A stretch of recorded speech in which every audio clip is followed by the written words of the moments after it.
What happens if you spend at least 20 minutes outside every single day? In 2017, I set out to find out. Welcome to the Humans Outside Weekly Diary, where I tell you my own lessons from a life spent outside. What did I do and learn while going outside this week? That and this week's Real Outdoor Hero, up next. I am coming to you from my cozy podcast closet in Palmer, Alaska. I know that it's cozy because that's a real juxtaposition to what's happening outside my house right now, where it is negative 15 degrees Fahrenheit. It's been below zero most of the time for over a week. We've only lived here for 5 or so years, and seeing these cold temps in November is unusual to me based on my experience.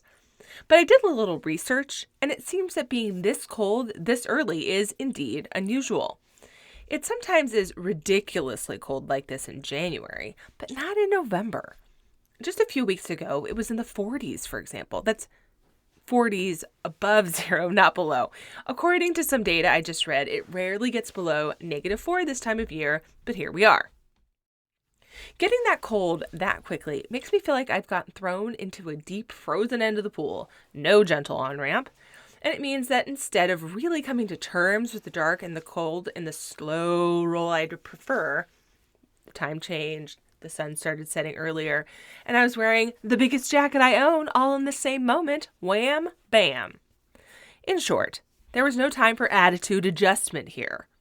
There was just, this is what you have, so get okay with it or get off the bus.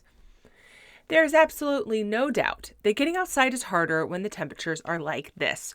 We joke that the air hurts your face when it's cold, but my goodness, at -10, the air really does hurt your face. And no matter where you live, weather that is less than a pleasant ideal is hard to motivate yourself to deal with. It does not have to be -10 for that to be true. So, how do you make yourself go outside when getting dressed is a huge hassle and being out there is straight up hard? Here are a few things I personally lean on. First, explore activities until you find something you enjoy. There are limitless things you can do outside, even in cold weather. Snowmobiling, skiing of any varieties, ice fishing, dog mushing, sledding, snowshoeing are snow activities. Winter camping, hiking, and running are winter activities no matter where you live. Try things until you find something you enjoy. I'm not saying you'll love it more than the summer things, but you'll love it differently. And having something you actually like to do outside in the winter is key to getting out there. For me, that's skiing. I am on record as saying I would never ski, I know. And sure, I winter run. But the more time I spend Nordic or cross-country skiing, the more I'm learning to enjoy it. I'm even planning to take some lessons this year. Next, make sure you know how to dress and have the tools. I know you hear me talk about this over and over, and the brief version is layers are your friends and avoid cotton. I'm not going to really go into it much more than that here, but you can listen to our episode from season 3 with Molly Foster on how to dress for cold weather to get all the details. I'll leave it at this now. If you aren't comfortable, you're not going to want to be outside. Get comfortable. Then find some friends who know more about this stuff than you do.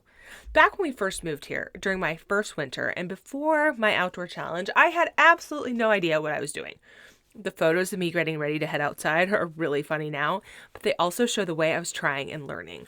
I didn't have any friends here who spent a lot of time outside, so I didn't really have anyone to look to for guidance, for information on what to wear or what to do. Looking back, I know that if I'd reached out to some local people and asked for some advice on what to wear, I'd have gotten much better at it, much faster, been far more comfortable, and headed outside more. Finally, no, this is beyond anything else. To get outside when the weather is bad or things are unpleasant, you have to want to. You have to find a reason to be motivated or something to make yourself want to do it. If you want to find a reason the outdoors isn't right for you today, you will find it. If you want to find an excuse to stay inside or some reasons things are less than ideal, you will find one and it won't be even hard to do. You're going to have to want to get out there. You're going to have to hunt for the good a little. And that's how it's been for me in the negative temperatures recently. I have to hunt. I have to self-motivate, and then I have to lean on my friends and family who are getting outside anyway, too. You can see the pictures of me freezing my rear end off basically every day on Humans Outside on Facebook and Instagram. Recently, I've had lots of pictures of fairly unattractive face size hanging onto the otherwise invisible hair on my face. You know who doesn't have weird face size? Dudes. Dudes who shave every day. But I digress. I want to see your outdoor daily photos too, or even the non-daily ones. Tag your photos with hashtag HumansOutside365. Until next time, we'll see you out there.